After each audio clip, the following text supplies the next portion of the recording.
Hello guys, welcome to the Racing Roundtable. Today I've got a video for you regarding F1 teams and new entrants, specifically Andretti, Audi and Porsche.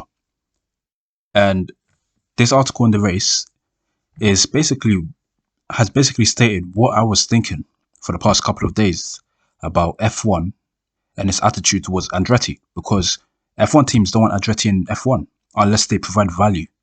Whereas F1 is basically happy, more than happy actually, to give Audi and Porsche basically a free pass. Like, we'll do this, and do that, and we'll allow you to enter. That's basically what they've done. They haven't given Audi and Porsche obstacles. Whereas Andretti is like most of the grid, basically the big teams and the FIA and F1 itself doesn't want Andretti in F1. And look, this article basically mentions the benefits of Andretti being in F1. An American team, another one, which has more prestige and heritage than Haas, and one that seems to be more determined to make a bigger impact in F1 than Haas have been. Because Haas is not run properly, in my opinion. And they've had multiple barren years, like the last 2-3 years were barren for them. Getting yourselves into sponsorship disputes. How do you hire Rich Energy as a title sponsor? I do not know. But Andretti, just the name itself carries weight. Haas does not carry that much weight. Haas carries weight in F1. Mario Andretti is a flipping Formula 1 world champion from the 1970s. His son raced in F1. Didn't do too well, but he raced in F1. And after that, he's run a successful motorsport company. They exist to be a racing team, a successful one. They do not settle for less. They exist to win. Haas does not exist to win. Haas exists for Gene Haas to flip and promote his bum-ass machinery company. That's it. They literally, until this year, didn't even design their own cars. Andretti has a engine supplier, Renault, ready. They've got a headquarters already. They're going to have a UK base so that it'll be easy for them to transport stuff into the European races. They've got the stuff. They've literally got the stuff they need. They've got the money. He's literally telling you he's willing to pay the 200 mil to enter his team. He's literally telling F1. And these guys are still ignoring him and refusing to enter the damn team. I don't get it. I really don't get it. You're going to allow Audi and Porsche, who will inevitably leave after 5-10 years. They will leave. Because look at 2008, 2009. If you haven't watched F1, if say you've watched F1 recently, started watching it recently. I've been watching F1 since 2007, basically. I remember when there used to be BMW, there used to be Toyota, there used to be Honda, there used to be Jaguar just before I started watching it. There used to be, I think, one more team as well. There used to be these teams. And they all left after 2009 because of the financial crisis. They were, first of all three were crap. They were crap. They were average. They were either average or crap. Honda were definitely crap. And they couldn't justify spending all that money to just be a midfield team anymore because of the financial crash. Toyota, I think, was 2009 or 2008 was the first time they ever made a loss as a company. And so they got frazzled. They got shook. So they quit. And I don't know about you guys watching this video, whether you're subscribed or not. By the way, please make sure you like, share, comment, and subscribe to the video, to the channel as well.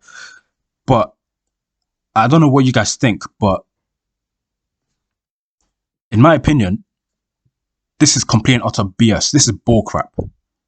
This is complete and utter bullcrap. You're telling me that Andretti cannot provide value to F1, but Audi and Porsche can. Yes, Audi and Porsche can provide value to F1. Added prestige, added innovation, competition, etc. But Andretti's got more balls than those two. Andretti is willing to enter a whole damn team. Audi and Porsche, specifically Porsche, they're too much pussies to have their own team. Audi want to have their own team, but they're only willing to do that through buying an existing team. They don't want to spend that 200 mil or whatever and have an engine as well as an actual team. Andretti is willing to commit itself to F1 for the long term. They're literally going to have a car. They've got an engine manufacturer ready in Renault. They've got the bases ready, basically, and they've probably got the personnel ready. They're probably trying to about to start to design the car. They got everything ready, the money, everything, and I don't get it. What's the delay? What is it? So according to the Mario Andretti, the FIA are actually willing to accept Andretti into F1. So they're not really against it. It's literally just the F1 and the F1 teams that are against it, like Toto Wolff. Apparently, I think Christian Horner isn't too opposed to it, but it's just, I don't get it.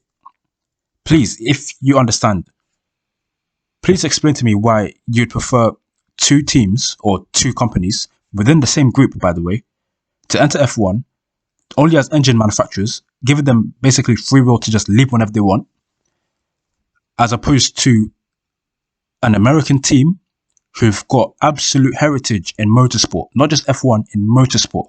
They have a global operation, Formula E, Extreme E, IndyCar. They've got all these operations and they're successful.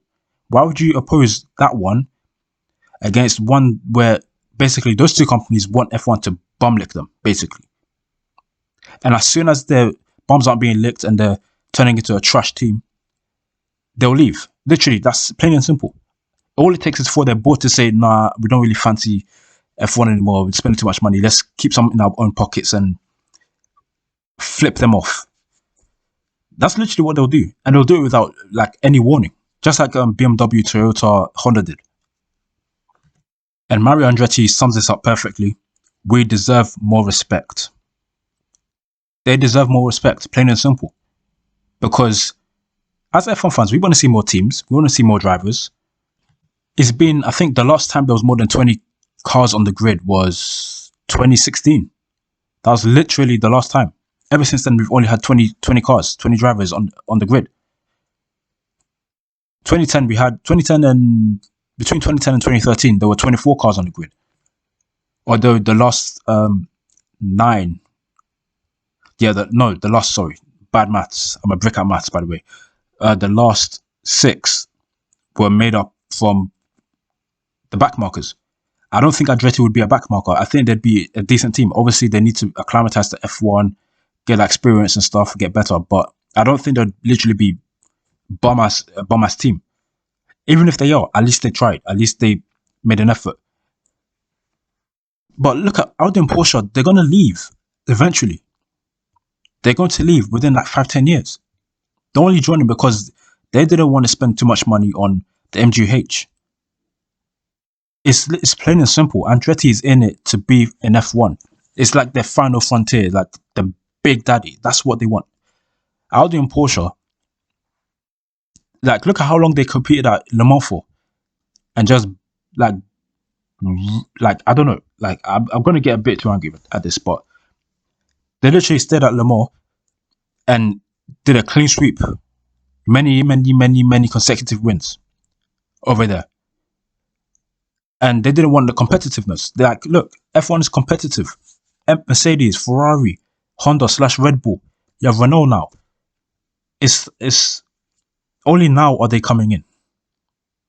And it's annoying because these guys, I don't trust these guys to stay in for 10 plus years. I really don't. And so I want to round this off by saying Mark Hughes from the race, very good article title here. Snubbing Andretti would show F1 hasn't learned. It will show F1 hasn't learned from 2008/2009. Hasn't learned from accepting Jaguar into F1. Hasn't learned from having Lamborghini in F1. Hasn't learned from having all these companies in F1 who eventually, for one reason or another, leave because either they're not making enough money or they're too damn gutter trash. And so I leave this down to you. What do you think will happen? Do you think Andretti will end up in F1? Do you think Audi and Porsche will stay in F1 for more than 10 years? Because I don't think so. And do you think everyone's been disrespectful to Andretti? Because how they've treated them so far has been abysmal to me, in my opinion.